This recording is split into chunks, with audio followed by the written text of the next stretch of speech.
kay Dr. Tan Chochong. Yeah. Were there reports of Muslim women being victims of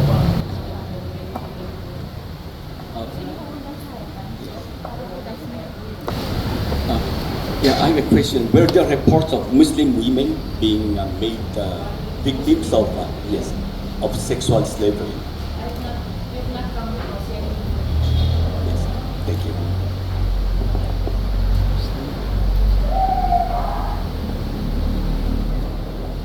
Any other question?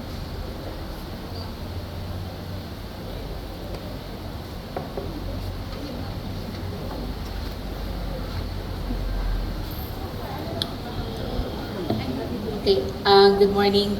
Kathy Cruz po sa DZXL ang ating Katipunan every Sunday 7 to 9 and the Katipunan channel. Gusto ko lang po malaman kung dumating po ba kayo sa punto na nag-courtesy call kayo mismo, hindi lang sa presidente kundi mismong sa Supreme Court Justice para, kasi sabi nyo nga kanina, pumunta na kayo ng sa Commission on Human Rights. Walang nangyari. Dun sa sana ay Interagency Task Force.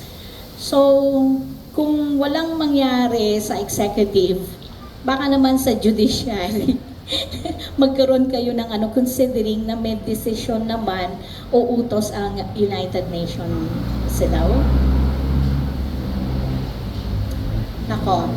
The Supreme Court, it is actually the Supreme Court in 2012 when the Supreme Court dismissed the case of the Malaya Lolas. Anong kaso yon? It's the writ of mandamus. Simpleng kaso yon sa Supreme Court para pilitin, no?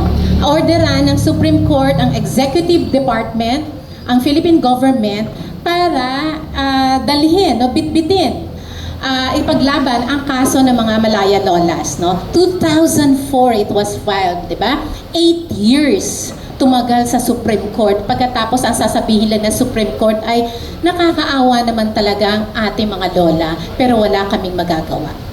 Dahil ang pakikipaglaban para sa mga lola is a political issue that only the government can decide and that it is beyond the jurisdiction of the Supreme Court.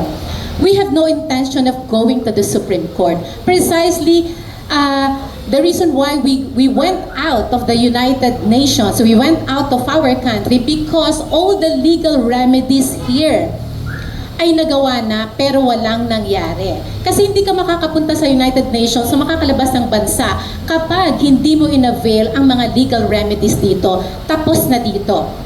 Ang maliwanag, meron na uling desisyon ang United Nations CEDAW, diba? Para sa ating sariling gobyerno.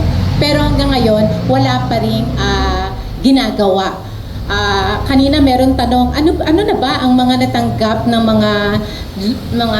mga lolas natin, no? Again, tulong mula sa DSWD, which is not again in compliance with the CEDAW resolution.